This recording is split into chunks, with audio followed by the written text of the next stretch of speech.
Moving on to the key points of the TOEFL, I want to highlight some very important thing here. Okay, everyone? Those are the key points of the TOEFL, and here there's something very important, which is to achieve good results. It is important to answer the questions thoroughly and manage your time effectively. What do I mean by that? In the TOEFL, you need to answer the questions. I know this might seem obvious, but some students are so nervous because of the time that they don't read the questions attentively. And then they end up making mistakes because the tricks are usually in the questions. And you have to learn how to manage time. The TOEFL test is gonna be asking you to learn how to work under time pressure. All right, now let's talk about other very important key points. Remember, this is the most important one. The TOEFL is used to enter universities and schools abroad. However, it can also be used for professional purposes. Some companies would like to see a proficiency exam and the TOEFL is accepted if you want to do a summer job abroad or something like that. The score of the TOEFL is valid only for 2 years. I know that's a bummer, but remember, when you are taking this test, you will only be able to use it after 2 years. So learn this and be smart about it, okay? Because if you want to do a program in 3 years, wait a bit to take the test. The TOEFL consists into the 4 sections that I already mentioned: reading, listening, speaking, and writing in this order. The test is administered in a computer, either in a test center or at home. I highly recommend taking the TOEFL in a test center, not the home version at home. Why? Some universities don't accept the home version anymore. The home version was made during the pandemic under extreme circumstances, and now lots of universities are already saying they only accept the TOEFL from a test center. Also, when you take the TOEFL in a test center, the responsibility, the technological responsibility is of the center, okay? So it's better because you don't have to worry about like organizing the computer, you know, setting everything up, microphone. If something goes wrong, it is not your responsibility. If you do the home version, everything is your responsibility.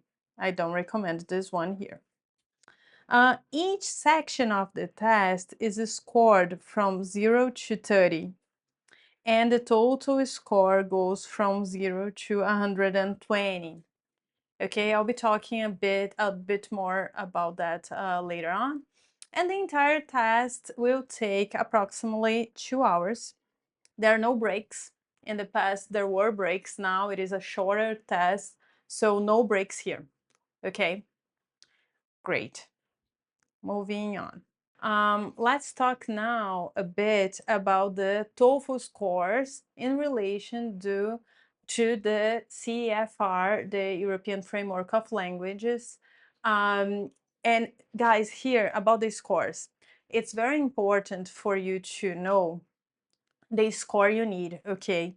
I want to highlight this here because always check the score you need before you start the prep course. Okay, here we are in the introduction module. If you don't know, it's okay, no worries. But look at the university's website and check the score you need.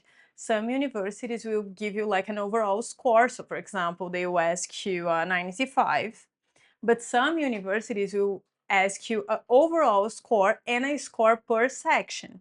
So remember that I told you per section you will have from 0 to 30. Some universities will say, oh, overall score 125 per section. Okay, you need to know that because this will help you organize your studies and this will help you understand how to study and like what you should focus more. Okay. All right, so let's talk a little bit here, just like as a matter of curiosity, because this is not gonna change so much your life when you're applying to your program abroad. But here we have some relationships that I think are interesting to know. So if you take, for example, from 95 to 113, you will be in the advanced level, C1 here, okay? If you take from 114 to 120, you are here in the C2 level, which is my level, okay? This was the range that I took when I took the test. But don't you worry, because no university I've never seen, maybe there is one, but I've never seen a university asking for this, okay? What I saw are universities here, okay, asking for C1 or B2 level, okay? Some universities will ask more than 100, more than 105. I've already seen universities asking more than 110. Cambridge and Oxford usually for humanities will ask for more than 110. But I already saw universities asking for 85, especially if you are an engineer, or if you are in the science programs, they will ask for maybe a 90. So pay attention, it's very important for you to know. So just so you have an idea, if you want to take notes, here we have an explanation about what C1, C2 means, and that's it about the TOEFL score. The most important thing is here. All right, always check before you start. So if you don't know, stop here, go to the websites and organize it, take notes and organize your studies based on your scores. All right, let's move on then. Now I want to talk a little bit. I always tell my students this is a checklist here, okay? In the preparation, what do you need to check? All right, so in the overall preparation, the first thing you will need to do is set realistic target goals. That's why I said you need to know the score the university is asking, because your goal is going to be the score the university is asking you. So you have to have a goal for reading. So let's say I need 100. So for reading, I will set a goal here of 27. For listening of 27. For speaking, I don't know, if you feel that the speaking is kind of hard for you, I will set a goal of 24. And for writing, a goal of 24 as well. Here, you will have more than 100. I always tell my students, if the university is asking for you to take 100, set a goal of, I don't know, 104, 105, because in the day of the test, you'll be nervous, etc., etc. But you have to kind of like have a number in your mind, because when you're practicing, you have to be aiming to achieve this number, this score per section, okay? So check the requirements of the university. So this one is the first thing you have to have in mind. Check. The second one, and that's why you're here, is to understand the test format, right? What we saw was, generally speaking, how each part is organized. But in this course, you will learn in detail the test format. The TOEFL is an English test. They are testing your English, your academic English. However, they are also testing if you know about the test. I already had students who went to the test without studying, without knowing anything about the test, and they failed. They had good English, but they failed because they never practiced before. They didn't know what to expect. So the second thing you have to understand is the test format.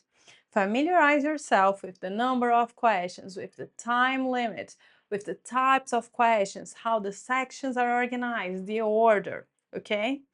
Here you already have an idea, okay? All right. You need to develop a study plan. You need to understand how much time you have and how much you can study in this time, all right? And then you have to have the study plan. I will explain my planner.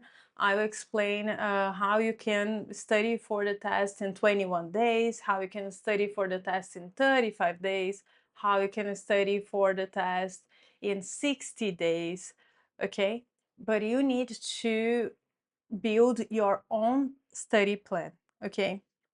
So here, you will have a schedule, okay? You can create your own schedule, you can follow my schedule, okay? You have to understand how you're gonna organize this course, for example. So I will watch one module per week, or no, I don't have so much time. I have like 2 weeks for the exam. So I will watch all the modules and then I will prep and do lots of exercises. You need to have a study plan, okay, guys? And you have to see the resources you have for that. So a planner, or you can use the Apple schedule, you know, have somebody helping you out. I'm here for that as well. I think my planner is very didactic and you can follow it. We will see it in another section, but develop a study plan. Now is where the hard work comes. Practice. Okay. You need to take practice tests. You have to watch all the videos here, learn the strategies, learn how to do everything. But I have to be honest with you, that's not enough. You will need to practice as much as you can. I always tell my students that you have to simulate the test environment and take full-length practice tests. How are you going to do that? Have in mind that you will schedule your test in a test center on a Saturday morning. Doesn't make sense for you to take the mock test, the practice tests, on a Wednesday night. Okay, because, and this happened to me, okay, guys, in my first TOEFL. I was studying at night and then I took the TOEFL in the morning, so I was sleeping in the test. So then after that, I started always waking up early and taking the mock test, the trial tests in the morning. Another thing related to the environment, some test centers, not all, but some test centers have a lot of people speaking around you, especially in the speaking part, people will be speaking at the same time. I recommend everyone to go to places where there is noise around you, background noise. So for example, going to a cafe, going to a shopping mall, or I even had students studying at the airport, you know, where you will have a background noise and you will be able to focus even with noise around you. So that's what I mean by taking and simulating the test in an environment. Okay, the more practice, the better.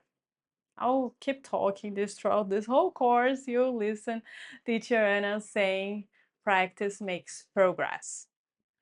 And the last thing here of our list is use official resources as guidance. The TOEFL test is always changing. I think the official guide and the official website is great as a resource. And something, take notes of this. Every day in the official website, they will release a free question for you. Once I had a student who took those, like he studied for 2 months, and he took those questions every day. This really helped him because it's coming from an official resource. There are lots of material, practical materials you can use. I will be talking about those materials here as well to help you out. But I think always when in doubt of something, go to the source, go to the official guide, to the official website. They also have a YouTube link. You know, they have a channel where you can learn and you can learn about other people's experiences. I highly recommend using their official sources here. Okay, great.